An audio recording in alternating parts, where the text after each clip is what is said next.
વીમાની વાત મિલન ડોબરિયા સાથે ઇન્સ્યોરન્સ અવેરનેસ સિરીઝનો એપિસોડ 2 સેલ્સ ઇલસ્ટ્રેશન. મિત્રો, આજે આ એપિસોડમાં આપણે સેલ્સ ઇલસ્ટ્રેશનના મહત્ત્વ વિશે સમજશું.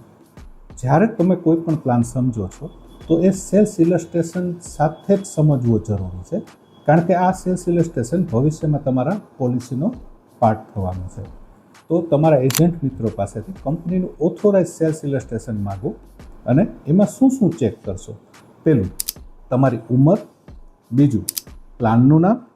ત્રીજું, પ્રીમિયમ ભરવાની મુદત એટલે કે ટર્મ.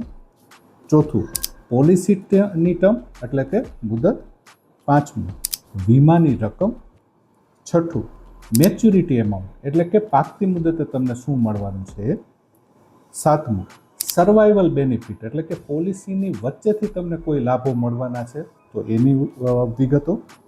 આઠમું, જો તમે યુલિપ પોલિસી લેતા હો તો એના ચાર્જિસ અને ફંડની વિગતો. નવમું, પોલિસીમાં મળતા લાભોમાં શું શું ગેરંટેડ છે અને શું શું નોન ગેરંટેડ છે એ. અને 10મું, જો તમે પોલિસીમાં રાઇડર લેતા હો તો રાઇડરની વિગતો. તો મિત્રો, જો તમે પોલિસી લેતા પહેલાં સેલ્સ ઇલસ્ટ્રેશન દ્વારા પ્લાન સમજશો તો ભૂલ થવાની શક્યતાઓ સૌથી ઓછી રહેશે. અને આવતા શનિવારે આપણે ટોપિક સમજશું એપ્લિકેશન ફોર્મ.